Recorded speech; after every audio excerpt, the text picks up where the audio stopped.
Alright, for all you guys that want to, and gals, that want to paint your rubber stocks and grips with a paint that'll actually stick, it will rub off on the raised areas where there's more flexibility to the rubber, but it actually does a pretty good job of sticking to the rubber itself. Now, it's not going to feel like rubber anymore, keep that in mind. It is a paint or a dye, so it's going to be a little bit smoother than the rubber. However, what I did with my 1022 Hogue rifle stock was to put a camo pattern to it so that there was probably a good balance of 50-50 paint and rubber, so I didn't lose the grippiness of the rubber when I was holding onto the rifle.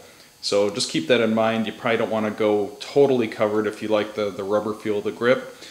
You might want to leave some of the black exposed, so especially in key areas where you're going to have your hands, pistol grip and the foregrip. Anyway, so let's get started. What I'm using is duplicate color vinyl and fabric spray paint. There's a bunch of different colors. I chose to go with a tan color. I may actually go with another darker color over that, just to add an extra layer of color and contrast to the camo pattern. Anyway, let's get started with this. The vinyl and fabric paint is meant to stick to plastics and rubber per se. Keep in mind that it's a paint meant for automotive seats and vinyl dashboards and such, so it's flexible. There must be plastic components in it as opposed to Krylon, which is going to harden like an enamel or an acrylic.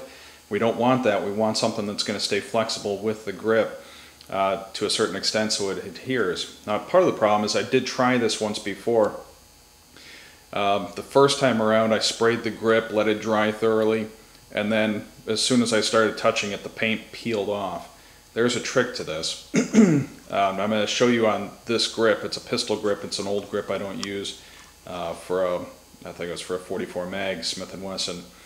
But what I'm going to do is I'm going to spray one side, and then actually I'm going to spray both sides. One side I'm going to finish up by heating it to about, with a heat gun on the high setting, which I think is rated to 1,000 degrees temperature Fahrenheit. So I'm going to heat it, and I'm going to have the nozzle pretty close to the grip, just to the point where that paint wants to flash off, and you'll know because it'll just vaporize on you. And it takes a little bit of getting used to as far as the technique. So what we're going to do now is I'm going to pause the camera, I'm going to get set up, and then turn the camera back on and show you what I'm going to do. I'm going to put a camo pattern on it, just a piece of yellow tape, painter's tape, just so that we can expose some of the rubber. And I've got a screwdriver stuck inside the grip so that we can use it as a handle so I'm not spray painting my hands. Anyway, I'm going to go ahead and brake now and then start it back up and start painting it.